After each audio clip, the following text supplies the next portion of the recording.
Hello, everybody. Welcome back to the Dugout Football Channel. It is time for the Liverpool versus West Ham match preview. Yes, both sides in very, very good form, it has to be said, as well. But as you come in, please remember to hit the like button and also subscribe if you are new to the channel. And I'm delighted to say that I've been joined by a very special guest. We have Mr.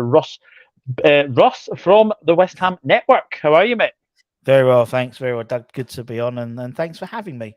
Looking forward to have a good It's a pleasure. chinwag. Look how much chinwag about It's the an old. absolute pleasure. Absolute pleasure. As well. Obviously, I know that we obviously both do have obviously Europa League tomorrow. How far do you think you'll go in the Europa League? I mean, I think, as we said just before we start, again, I don't want to sound Spursy, but if we don't get out of our group, if we don't win our group, then I'll be really frustrated. And I think then it's sort of open season really, because you don't know who's going to be dropping down into the from the Champions League. You know, like the season, was it the season we were in the Europa League?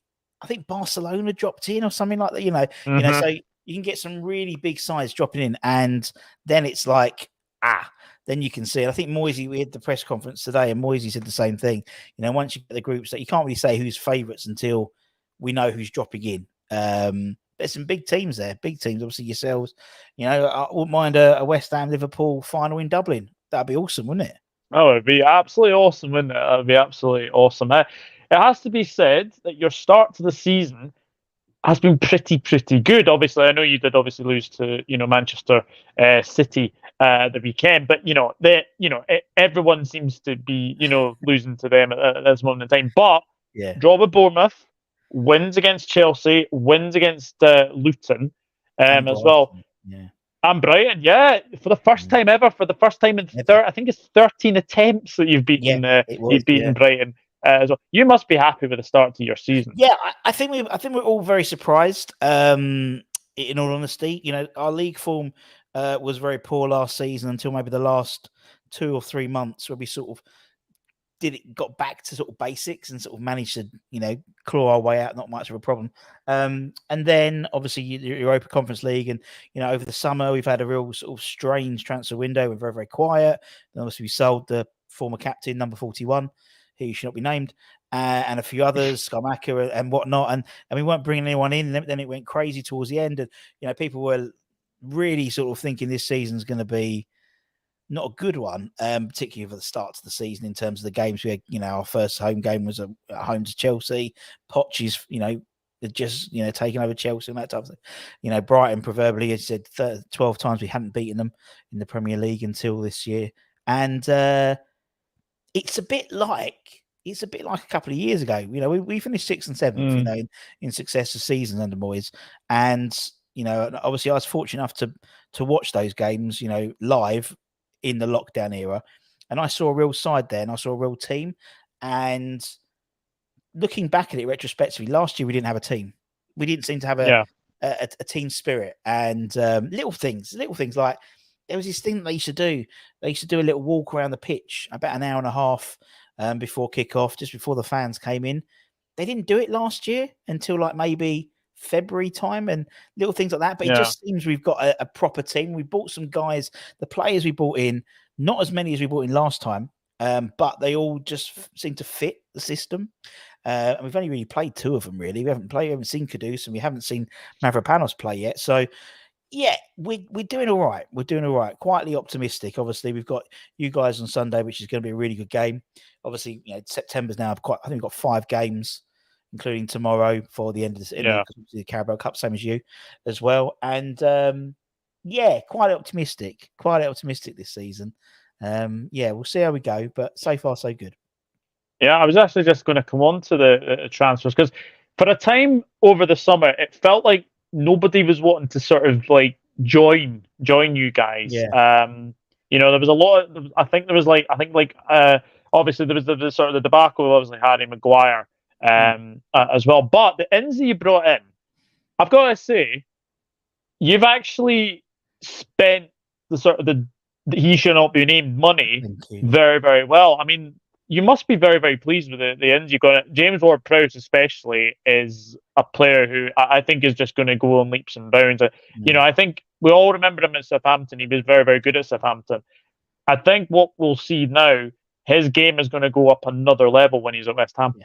Yeah, no, I totally agree. I think I think the trouble was we brought on a technical director at the beginning of July before we'd sold number 41.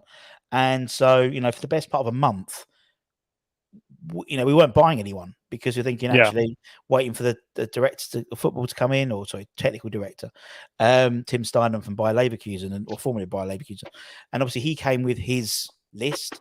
I mean, obviously on the channel, I keep an eye on, obviously we did all the rumours. I think by the end, we beat our record from last year by about 30 players. I think we were linked to 165 players across the whole window. Yeah. So that's last year was 130. So we did a lot better this year. But yeah, you're right. It seemed we, once that money had gone through, so obviously there was that sort of whole drawn out there between, we wanted a certain amount of money and Arsenal weren't paying that money, and then City randomly came in and then Arsenal eventually paid the money. It was almost like we were trying to, we were waiting for that. And then the trouble is everyone knows you've got 100 million quid in the bank. So, everyone was, there was the Maguire thing, there was the McTominay thing. There's loads of players we were linked with.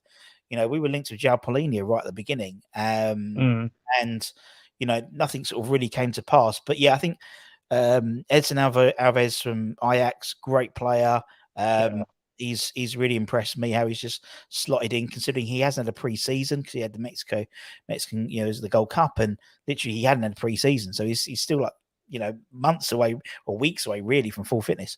But JWP, I think, he's going to be, for me, he was a player that, to be fair, a lot of fans didn't really want, because it was like, oh, he's a freak. Because it's because you only see certain things on Match of the Day.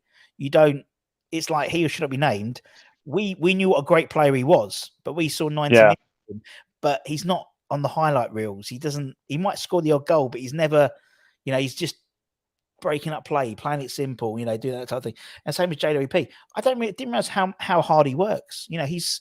He runs so much, and he's like, I think he need 12, 13K, at the City game. And he's not hanging about. He is not hanging about. And as I said, every game this season, he's had a goal contribution. So, Christ, keep that going. That'll do me for the rest of the season, I tell you. It eclipsed Payet. I just think the signings you brought in are absolutely fantastic. And again, Mohammed Kudus is another one. I mean, he's going to be a fantastic player. Very, very special player. I know obviously there is with the AFCON in January, so he'll probably be obviously there as well. But I look at your Edson Alvarez. Like, that was a player who I think went under the radar. Like, a lot of people maybe expected him to maybe go move the sort of across maybe Europe, like a Bayern Munich or something like that. But the fact that you've managed to get him, your midfield's looking a lot better already.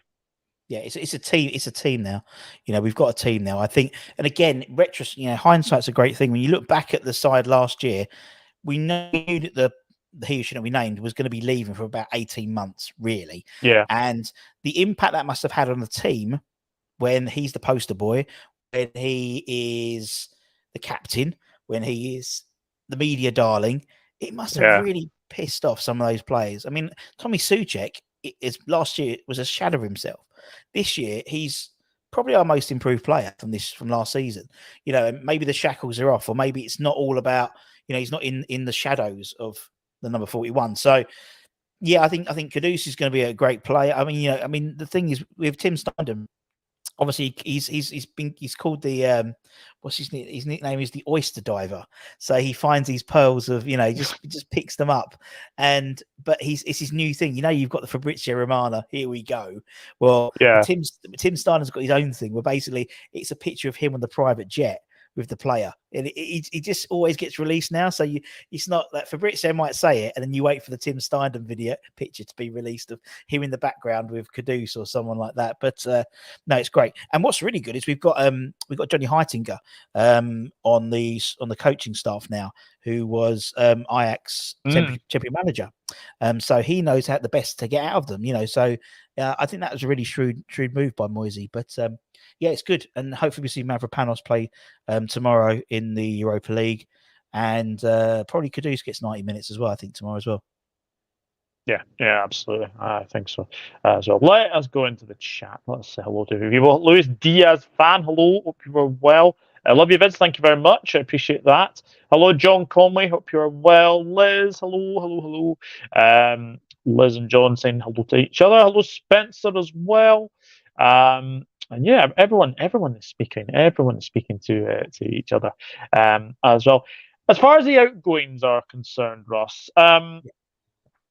I mean, obviously, I have obviously mentioned them as well. Scamacca was that just a case of it just didn't work out? Yeah, I think to be honest, it's quite an ironic thing because we spent so long. I mean, we hadn't bought a striker since Sebastian Haller, so that was over 3 years ago before we bought Scamacca in, and Moisey clearly wanted to get the right person, and I don't think he actually wanted Scamacca as his number one striker. The guy he wanted was Youssef En-Nesyri or Armando Broja from Chelsea. That's who he wanted. So this was, I mean, I was really excited. I mean, he's the Italian number 9. You know, he scored 16 goals in Serie A the year before. He came in, and unlike someone like Haaland, who Pep put straight in, Scamacca was, he's not ready. So it was 2, 3 weeks, 4 weeks before we actually saw him.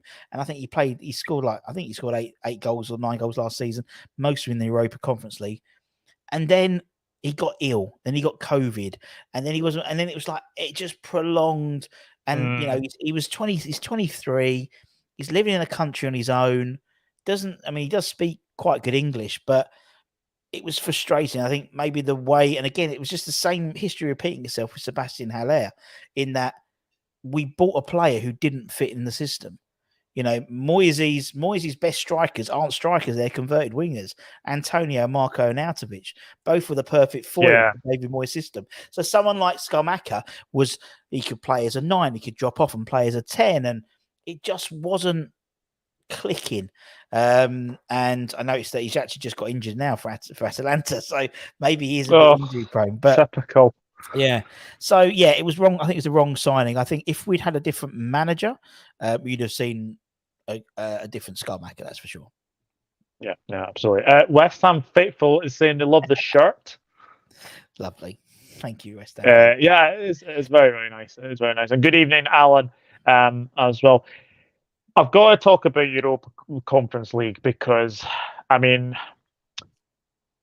at the start of that campaign, I said on actually one of these videos, West Ham should be looking to win that trophy.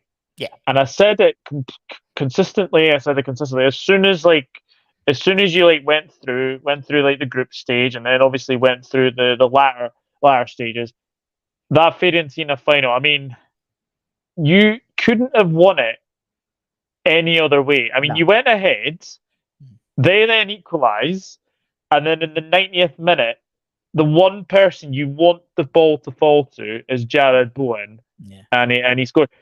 Has it still sort of sunk in that you are kind of European champions almost? Well, it was funny on Saturdays. Obviously, we played Man City, and both fans were singing "Champions of Europe." We know who we are, which was quite funny. It was amazing. I mean, to be perfectly fair, as soon as we went into the conference, you saw the sides, and bar Villarreal, maybe Alkmaar, maybe Fiorentina. You're thinking, we should be, if the draw's kind to us, we should be, regardless of who drops in from the Europa League, we should win this. I think the thing was the season before, obviously Spurs, and I think Leicester got to the semis, didn't they? I think that season. And Spurs didn't really take it seriously. We did. We had a bigger squad, so we almost played 2 sides. So we had very much a Europa Conference League side, and actually they're calling it the Conference League now to make it easier because it's a right mouthful. Europa Conference League. Fucking 2 rights. Whereas we had these sort of two sort of sides, and I mean we walked the group. The group, and obviously we had to qualify. We had a 2-leg qualified. I think actually Viborg scored first, so we could have easily got. But once you sort of we've got this in the and Alkmaar was obviously probably the toughest team we could draw in the semis, and then obviously Fiorentina in the final. Fantastic side. And if you want to win a football match, any football match, you want to win it with a 90-minute winner, don't you? And it was amazing. It was amazing. And the fan base was, I think the fan base, I think people were surprised, probably outside of West Ham, by the fan base in terms of how many players, how many fans we had at the, at the town hall, and 100,000 fans and this type of thing. But when we joke West Ham are massive, they actually are massive, and and it was great to see. And from a personal perspective, our channel almost doubled in subscribers since then. So, people are jumping on board the West Ham sort of train now, and, glory hunters and tourists and stuff like that. But that was great. It was great. And, I've been supporting West Ham all my life. I was born the year after we won the FA Cup. That was the last time we won something. So I just didn't know how to react. Didn't know what to do. It's easy for you guys and City fans and Arsenal fans, and they won stuff. And I'm like, I don't know what to do. But now we want more. Now we want to win the FA Cup or the Carabao Cup, and it's like, I think just take it easy, boys. Take it easy. Yeah, no, it was memorable, and I remember watching it. And then when Bowen went through, I was almost sort of shouting at my TV screen because, obviously I wanted you to win something, because it been ages since you last won something, and I think as well that night, I think if we're being, I thought Fiorentina played well, but I think West Ham defended really, really well, got the goal when they needed to. I know Fiorentina then obviously equalised, but then that winning moment was fantastic. And the scenes after that, I mean, David Moyes hugging his dad almost made me go. It was just memorable. And I think as well, I will obviously come on to Moyes, because a lot of people last season kind of thought, has Moyes taken sort of West Ham as far as he could? Where do you sort of stand with David Moyes? Are you still a David Moyes in? Well, I thought he earned the right to start the season as manager. Yeah. It might be funny. He's one of three managers in our lifetime who have won something at West Ham in our history. So, the other two are John Lydon and Ron Greenwood, who are, synonymous with West Ham. So for me, he earned the right. Now, there was talk of him going out on a high and going, right, I'm gone. Thank you very much. Then that was coinciding with us going to or bringing in a technical director. You're thinking, well, that's not Moyes' style, really. I mean, to be honest, there was, the way I saw it, there were three options in the summer. One was, see you later, David. Thank you very much. We pay up the rest of your contract. Off you go. Or he leaves or whatever. The second one was we offered him a new deal because he's on a 1 year, in essence, his contract runs out this summer. And the third one was we just carry on and give him don't renew his contract. So actually, you probably did the worst out of the three options, in the fact that for me, and there's Moyes obviously wants results now because he's got 1 year left in his deal, and maybe he's playing for a new contract, or if someone else after him wants to go, so he wants to look good in his resume, whereas the technical director wants like a Brighton model, like 2, 3, 4 years down the line planning. Moyes doesn't want to do that because he's got no benefit to do that. He's surprised me. I mean, obviously the style of football isn't for everyone. It is very much counter-attacking. I hate this expression, low block, gets used all the time. That's basically what we do, 20-30% possession and hit on the counter-attack. That's why you go out and buy someone like Mohammed Kudus, who's just as quick as anything, and Antonio and Bowen, and you can see what we're trying to achieve. For me, he's at the moment, the results are doing well. I think if the results turn, I think he's probably gone because the board, he hasn't got a big contract left to pay out for the rest of his contract. So he knows that. So I think last year he experimented by buying in people like Skamaka. He bought in obviously Paqueta and people like that to play a more progressive style of football. That's not what David Moyes is. David Moyes is a traditional low block, bodies behind the ball, work hard, hit on the counter attack. He did it at Everton. He did it everywhere he's been to. So until at the time when he's not in the dugout, I still support him. Same as anyone. If the new manager takes over, they get my full support. But I thought he earned the right because he won something. To be honest, yeah. 100%. I think Yes, he might have gone out on a high, just saying yeah, enough's enough. But yeah, like you said, I fully agree. I think he deserved the right to still be there. And you know what, it's been a very very good start to the season. Yes, I know obviously you lost to Man City, but I think it's been a very very good start. And I think. Obviously, I know you finished 14th last season. What are your sort of expectations this season? Because I think I had you placed. I think I had you placed 10th. I think this season. Yeah, I think in all honesty, our league is always, I think, tends to be, from my perspective, tends to be, sort of 7th to 12th. That's Hmm. that's the mini league I've always looked at. So if we're towards the top of that mini league, I think we've done well. So yeah, I mean, top 10 should be, in all honesty, a minimum. I think for West Ham, looking at the squad we have now and the depth we have in the squad, still a few areas I think we need to improve. Maybe January or maybe next year, obviously next summer. But I think a decent. For me, it's all about getting to 40 points. I mean, people joke, we joke it, when, we had a parody channel called West Ham Clips. And at the end of every game, they'll go 36 points to go or 28 points to go. And that is basically the West Hamness in us. We want to get to that 40 points and then we can see what happens. So if we get to 40 points by sort of February and say we're still in the Carabao Cup and still in the Europa League, then we could have a good season on our hands, So it's all about this first half of the season, getting through the AFCONs and then seeing what happens. But I would say a top 10 finish is a minimum, I think, this season, to be honest, based on the squad. Yeah, I agree. I agree as well.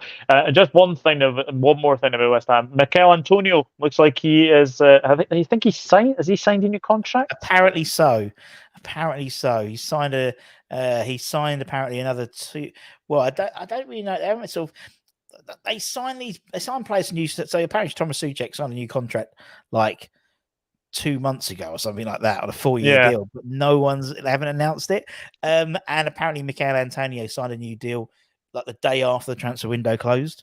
And I think it's 2 years plus a 1-year option. So he could be 36 by the time he finishes up at West Ham. So yeah. You'd have to imagine he'll finish his career now probably at West Ham. Yeah.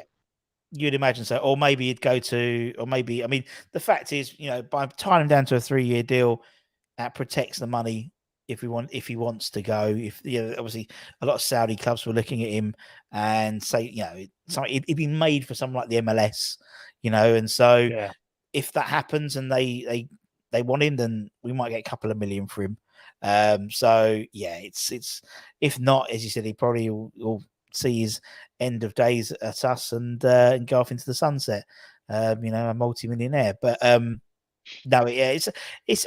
I'm in two minds. Yeah, he's sort of critical to what we need, but he's 33 now, and for me, it's about the next generation, and obviously, David Moyes don't give a crap at the moment about that new generation because he's trying to get his season out of the way and seeing what happens. But I think there's the fan base are more positive because it's always good to tie players down to deals because it means it protects the investment, it protects the player's value.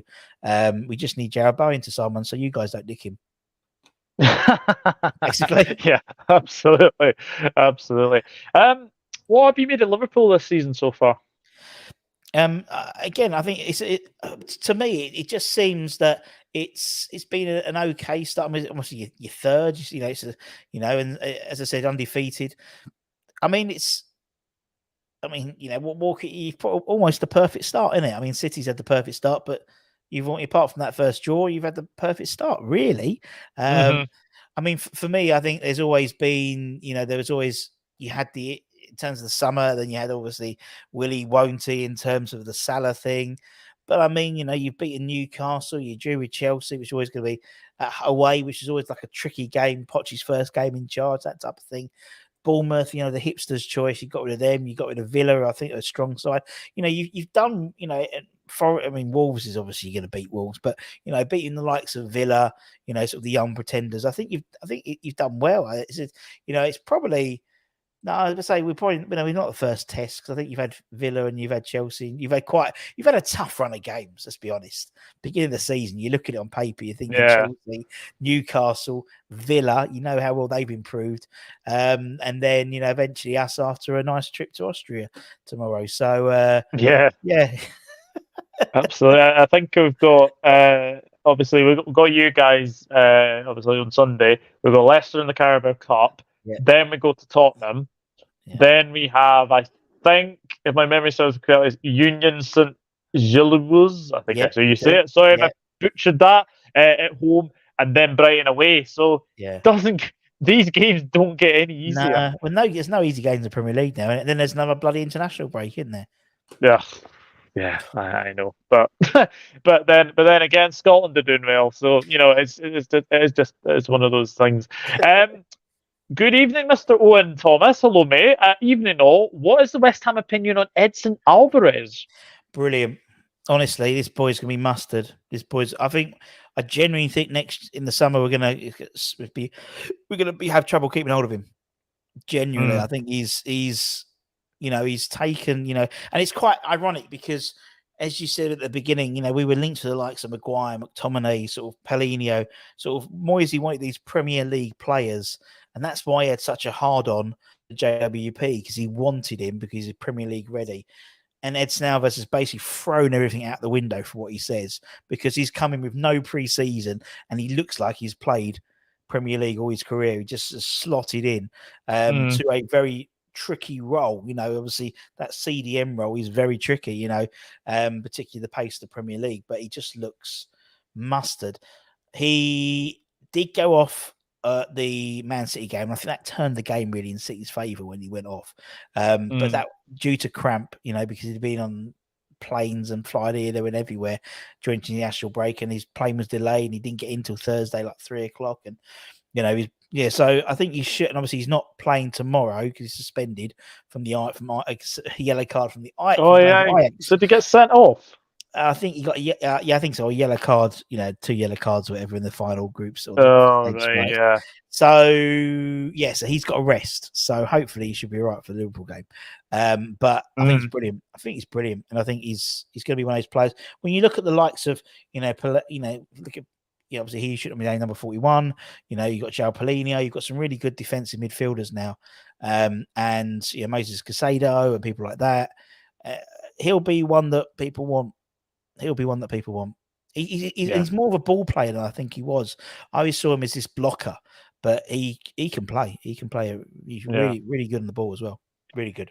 So I think a lot of people, as I said, that obviously want Edson Alvarez. I suppose sort of similar to obviously like what you guys have done. Obviously, you spent your money wisely. We have completely transformed our midfield. I mean, okay, we don't really have a central defensive midfielder. Obviously, I know that Endo was obviously signed as a sort of probably a backup, and then we probably would have maybe got like a Doucouré, but I think we left ourselves too soon. But Szoboszlai, who I think has been very, very good. McAllister has been very, very good as well, and obviously Gravenberch, who will definitely come good as well. What did you make of the outgoings at Liverpool, though? Were you surprised of like how many sort of experience went out? Yeah, a lot of the old guard went out, didn't they? And I think that was always going to be a concern with Liverpool in terms of your fan base as well, because it's bringing that experience that there must have been probably 800 games, 900 games, probably, if you take everyone out in terms of experience. And you do the balance. I mean, that's why everyone talks about this Brighton model and how great Brighton are. They've only got James Milner. They went and got Lallana. They go out and buy, the guy from Lille, Baliba, and people like that, as the next one on. But they still have that experience. And I was thinking, from an outsider's looking in, there's a lot of guys going. And also there's guys like, obviously, Van Dijk last year didn't have a great season, in all honesty.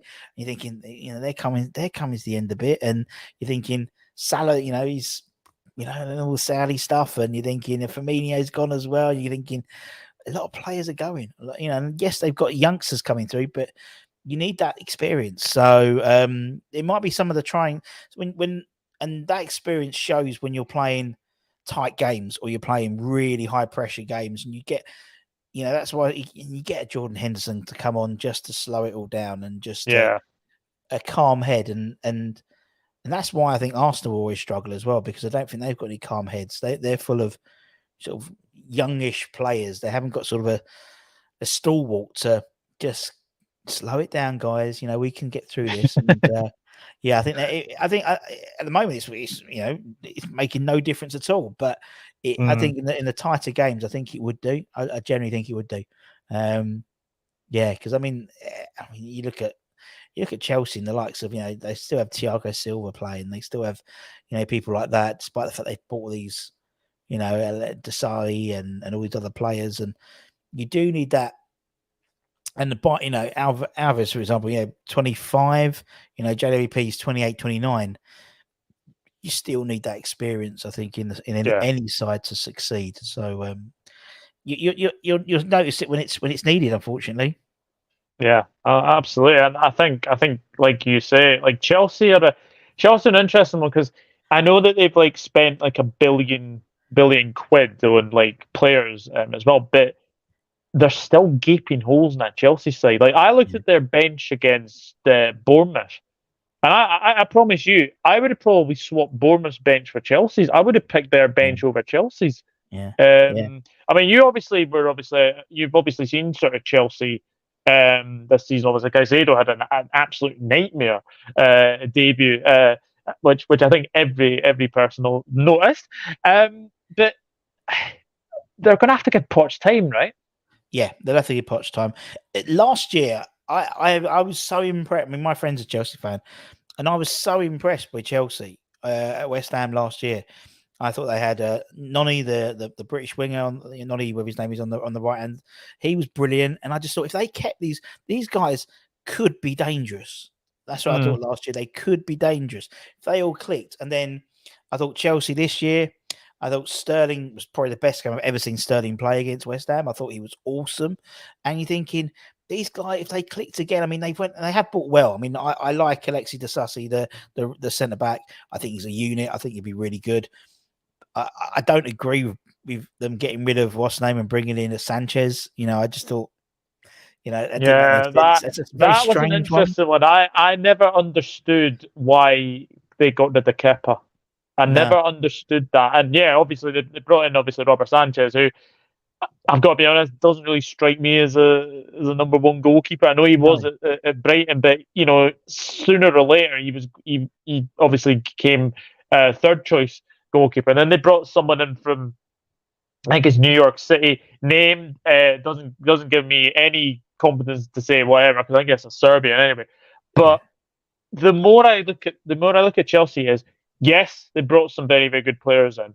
Yes, it's all sort of for the future. But one gaping hole, that Nicholas Jackson, the young striker that they've got from. Oh, actually, I think he's more of a sort of a number 10, like winger person. They've not really brought a proper number 9, and I think again they're going to struggle for goals the way that they're playing. Yeah, I know what you mean. I mean, again, he's one of those players I think who could be dangerous. Do you know what I mean? He does. I mean, in pre-season he was very, very good.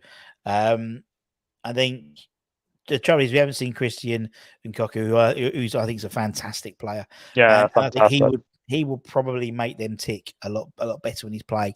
But they have to give him time, and and that's the trouble. That's what didn't happen with Potter, because they didn't give him time. And you got someone like Eddie Howe, who arguably they have given a lot of time to, because when he first started, when the takeover happened, Newcastle weren't very good at all until he sort of it started to fall into place a little bit, and they gave him time. And that's what managers don't have got. That's what no manager's got time. They've got 4 or 5 games max, haven't they? If they lose 4 or 5 in a row, they're pretty much shot. They get rid of them. So they have to give him time. And I mean, look at Ten Hag now at Man United. One couple dodgy games, and the daggers are out already. It's ridiculous, isn't it? Really, I think it is.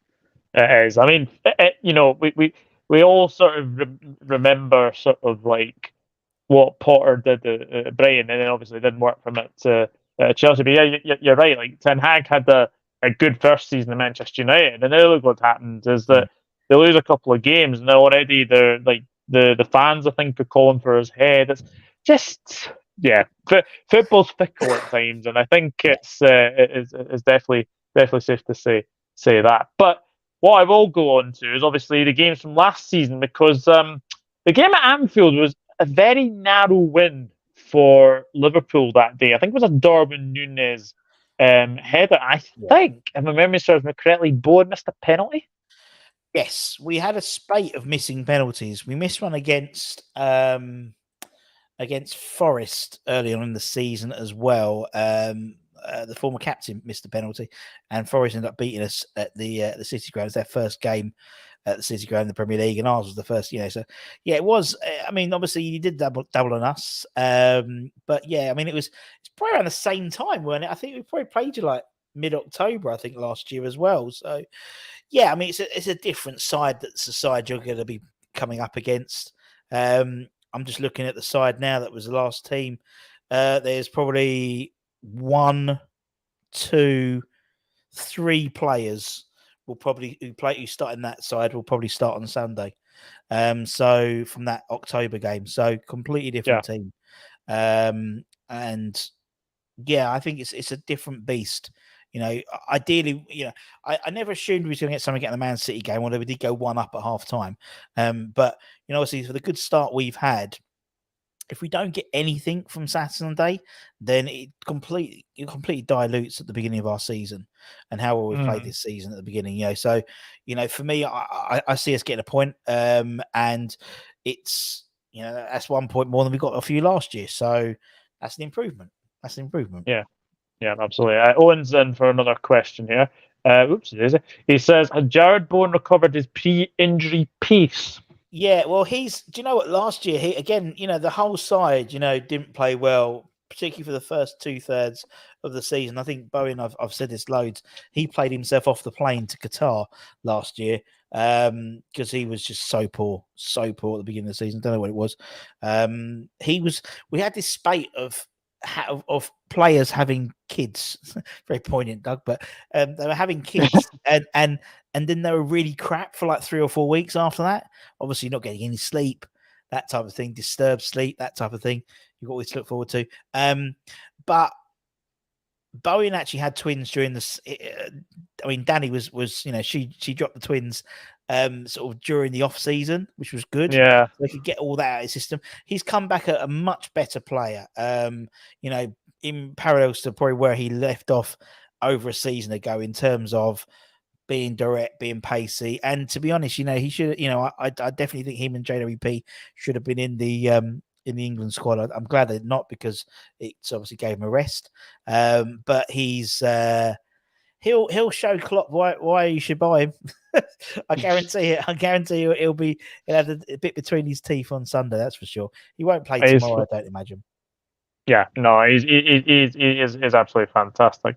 The number 1 goalkeeper as well for West Ham, it's been changing, isn't it? Is Areola sort of taken over from Fabianski?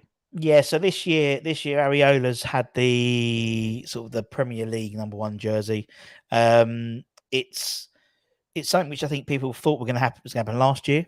Obviously, we had him on loan from PSG. We signed him permanently last summer, and then everyone thought, okay, well, we've signed him permanently. We've given Fabianski a 1-year contract plus a 1-year option after that. That to me, it was like, well, he's 39. He's going to be doing the cup games, and Areola's going to be the number 1 goalkeeper. It didn't happen. And Areola was the cup goalkeeper, and obviously ended up winning the Europa Conference League. This year, the Bournemouth game, Moisey put Areola in. Actually, Fabianski then went on telly on Channel Plus and basically sort of slagged off David Moyes, saying he felt really disrespected and stuff like that. basically throwing his toys at the pram. Oh, Which I thought was like, what? It's funny. This guy, we paid 20-odd million pounds to this guy. He's gonna be number one above you eventually. He was, Ario, I think the last 2 games he's broken the Premier League record for number of saves in a game or something ridiculous like that. He was outstanding against Man City, absolutely outstanding. Was when sometimes when a goalkeeper just is really hard. I mean, we still conceded 3 goals, but it could have been 12 if it wasn't for him. I've always been a Fabianski fan.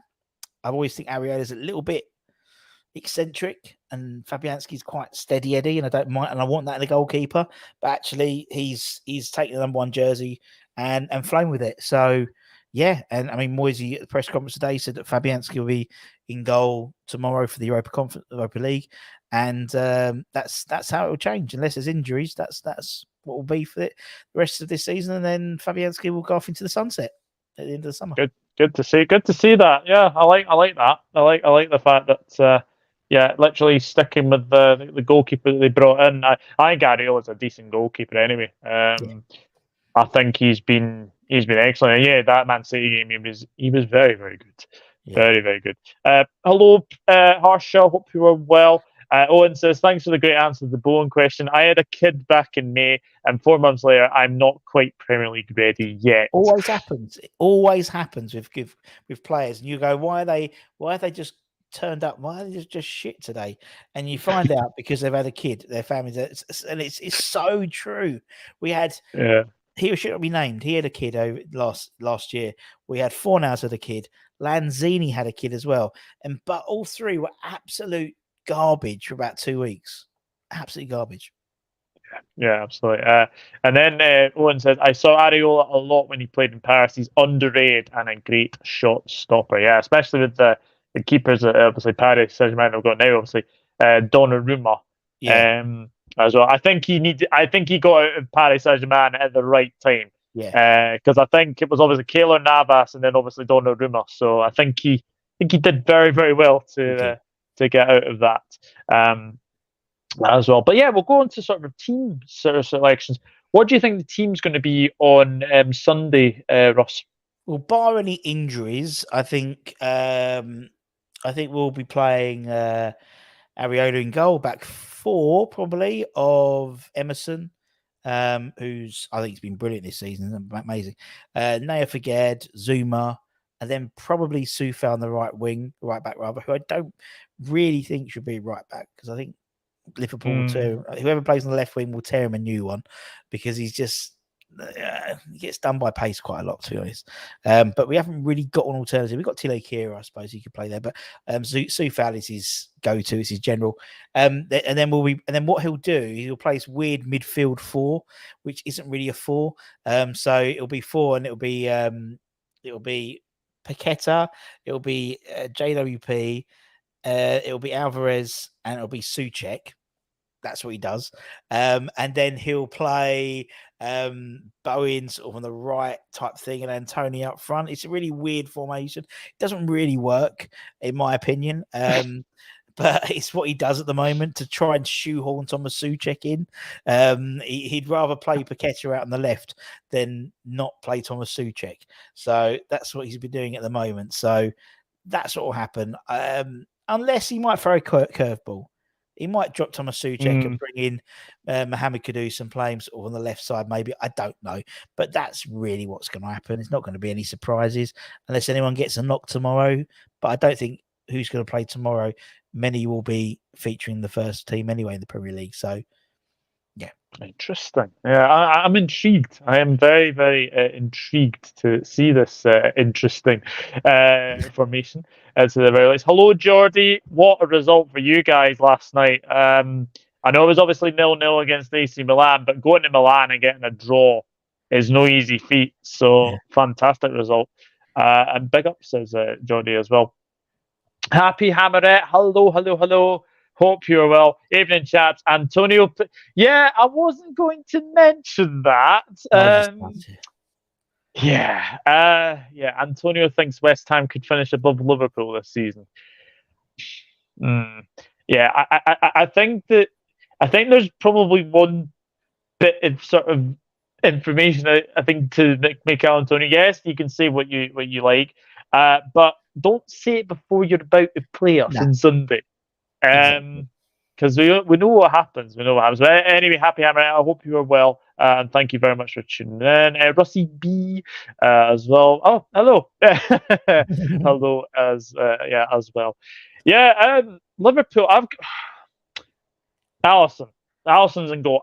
Kelleher's playing tomorrow. That's been confirmed. So Kelleher will be in goal tomorrow. So Allison will definitely come back in. There is slight chance potentially of Trent coming Yeah, back, yeah, but I think if he's going to be fit and available, I think he'll probably start from the bench. So I think it'll be Gomez. I think Kanate will play with Gomez. Then Van Dijk will definitely come back in because he's obviously now available again after suspension. Then it'll be Robertson, who had a bit of a weird week. He obviously decides to play in Jude Bellingham, which would just be every Liverpool fan's dream. So he plays Jude Bellingham to basically score against Scotland, and then scores against Wolves. So yeah, 200th appearance, which is very, very good.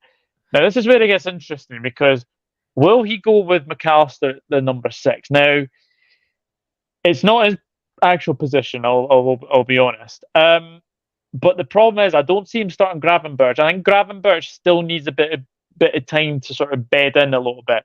He might even start tomorrow potentially, as well. So I'm going to go McAllister. I'm going to go Szoboszlai, who I think has been fantastic anyway. And then, do I keep because I'm sort of oohing and eyeing because the game against Wolves, when Harvey Elliott came on, he completely changed the game. yeah, He yeah. He did. completely changed the game when he came on. So is it Jones or Elliott? I would actually say Harvey Elliott. I'm going to say Harvey Elliott. And then up front, I'm going to go Diaz. I think Nunes will start on Sunday. I think he'll start tomorrow potentially. And then obviously Mo Salah, who has a very, very good goal scoring record at this moment. I think he's now, he's basically got more assists than goals this season, which just kind of just shows what a team player he is. Were you surprised we managed to keep him? No, not really. I think you've already said once. So already did well with one player to Saudi. I think you're.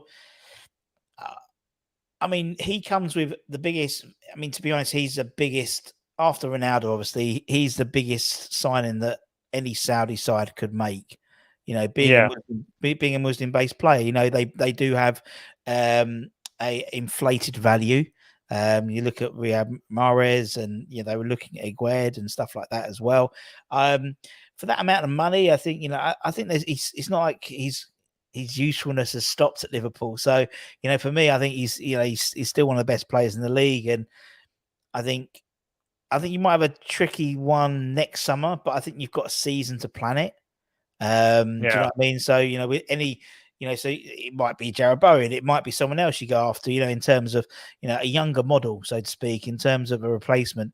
But I didn't think you were going to get rid of him with like a week to go before the Premier League starts, or even during the Premier League starting, because I think you'd left yourself so light there with all this money in the bank, but you couldn't spend it in time. And so I think next summer he'll probably go and become even more of a very rich man. But no, I wasn't surprised that he didn't go because it was so late in the day.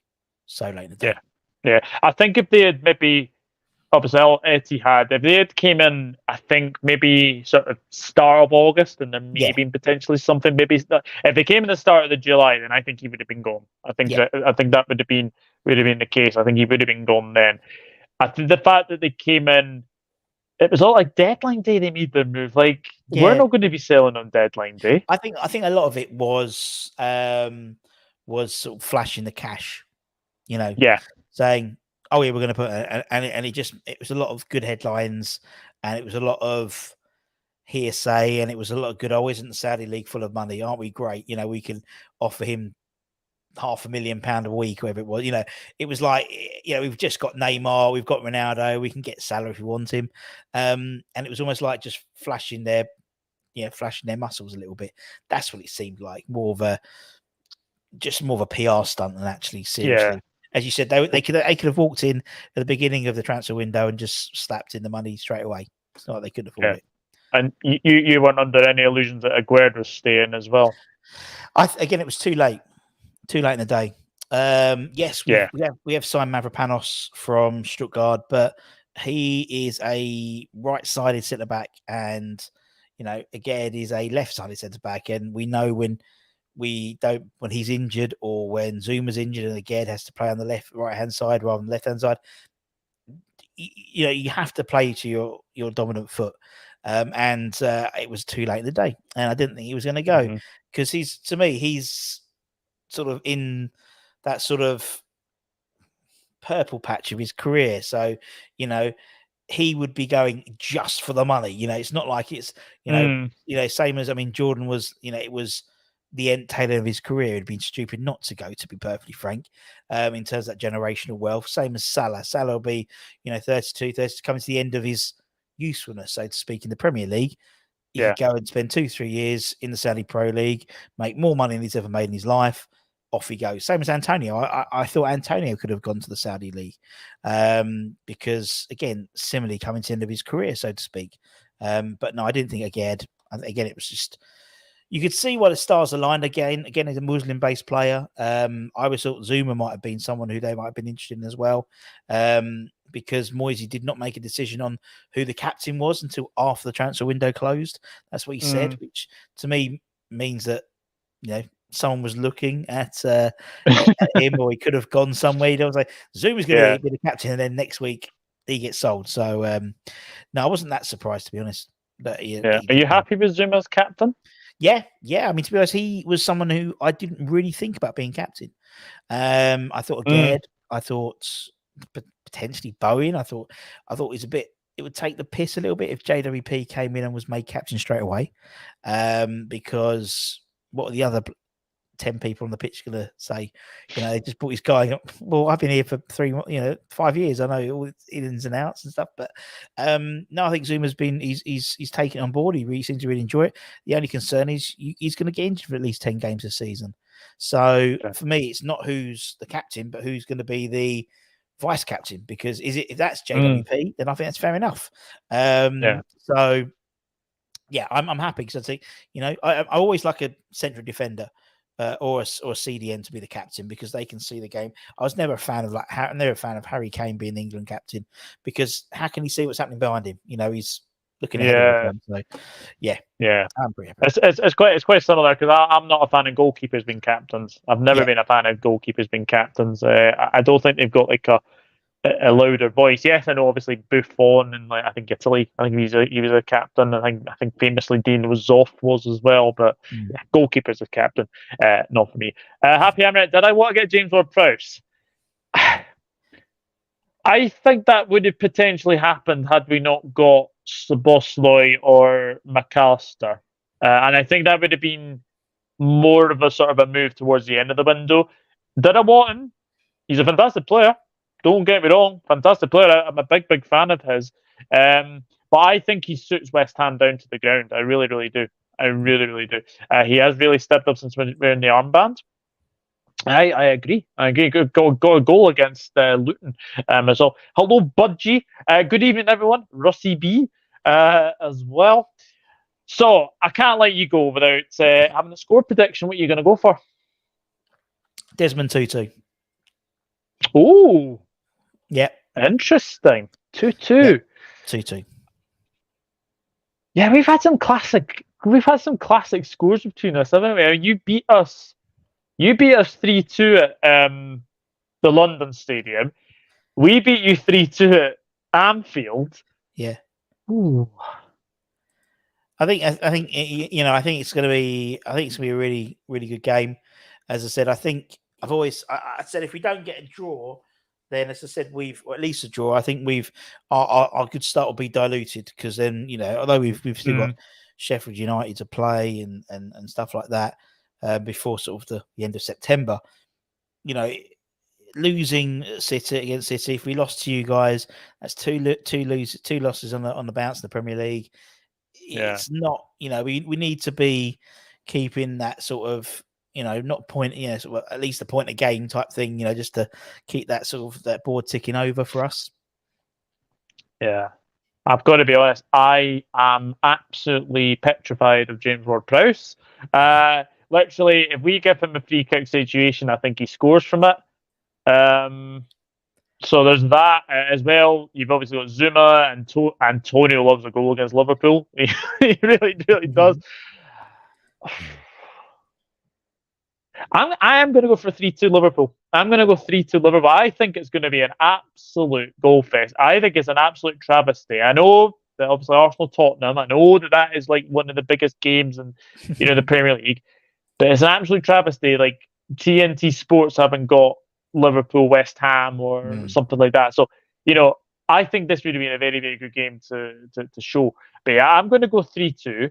And I'm going to go Ward-Prowse and Antonio to score. And then I think for us, I think Salah will get one. I'm going to go Nunez. And I'll go for Szoboszlai again. I think that would be... I think it's going to be a fantastic game. Look, I know that David Moyes hasn't got the best of records at Anfield. But you never know. You never know. The way you guys are playing at this moment in time, you never know. We didn't have the best result. We had an appalling run of results against Brighton. And then we ended up beating them 13th time of asking. So anything can happen now. Anything can happen. Anything can happen in the Premier League. Absolutely. Happy Hammett says, I take a draw now. Thanks for reminding me. 7th of November, 3-2. Yes, I do remember that very, very well. Back-to-back losses would be awful for our momentum. Yeah. Okay. Yeah, it would be. But I think to get City and Liverpool out of the way, I think is very, very good. And then obviously you look to your next games after that. Who have you got in the Carabao Cup? Lincoln City away. Lincoln City. So again, that's another sort of game you could probably rotate and it would be the guys. Pretty much most of the guys who are probably playing tomorrow will probably play next Wednesday. So yeah. Budgie says I take a draw, but I'm hoping for a West Ham win. Of course. Fingers crossed. Happy having it as well. Ross, it's been an absolute pleasure to get you on the channel for the very, very first time. Tell the people where they can find you. Well, they can find us at the West Ham Network. So Facebook, Twitter, TikTok, Instagram. We're there every day, doing stuff every day. So feel free to jump on and take the piss if we lose. Absolutely, yeah. Go and check out West Ham Network. It is in the description, so just click on their link and then do subscribe. You're getting very, very close. Is it 22k? Am I right in saying? Probably, yeah. I mean, we hit I think about 20. Yeah, we probably are. We're getting close. Almost at 20. Yeah, almost at 22,000. Yeah, it's gotten. As I said, since the Europa League, Conference League, we were probably about 12, 30. Just went skyrocketed. Absolutely skyrocketed. So yeah, we're doing all right. Oh, fantastic! Happy Hammer. I think everyone wants to play Manchester United right now. No disrespect to obviously United supporters, but yes, I think everyone wants to play them at the moment. Yeah, Bayern Munich. I'm actually looking forward to seeing that game because I think that'll kind of show where they're at as a club, and then obviously Happy Hammer laughing. As well. Budgie, thank you very much. I appreciate that, mate. Thank you very, very much. I really do appreciate that. And cheers, guys, as well. But guys, thank you very much for watching. Now, I do have a bit of an announcement to make. This is going to be my last live stream for a long time. I'm going to say that now. It is going to be a long time. Obviously, as everyone knows, I do have a little one on the way. 6 days to be precise. Well, that's due date. Potentially could come after that or before that anyway. But yeah, the live streams are stopping for the moment. There will still be pre-recorded content, so I'm not sort of going away completely. But I just want to spend as much time with my baby son when he is born.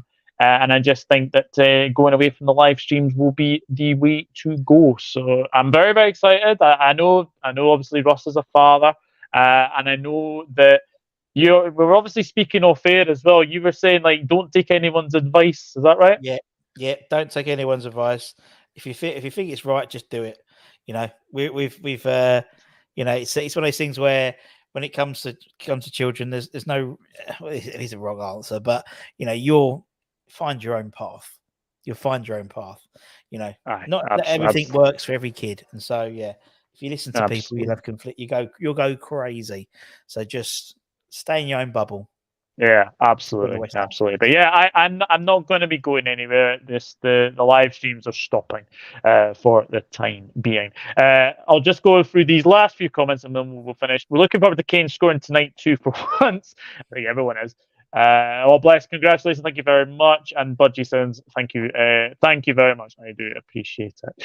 Guys, I'll let you go. I'll let you go watch Bayern Munich against Manchester United. I'll let you go and watch whatever football you would like to watch. Anyway, but a big thank you to Russ for coming on. Please go and check out West Ham Network. I really do appreciate that. And yeah, it is a travesty that the game is not being shown on TV on Sunday. But whatever you do, go and find a stream somewhere, watch it, and enjoy it. And obviously, good luck to West Ham tomorrow in the Europa League. Goodness me, I almost said Conference League there. I almost said Conference League. Not anymore. But thank you very much for watching, and I will see you guys around. I will see you guys very, very soon. Take care. Bye-bye for now.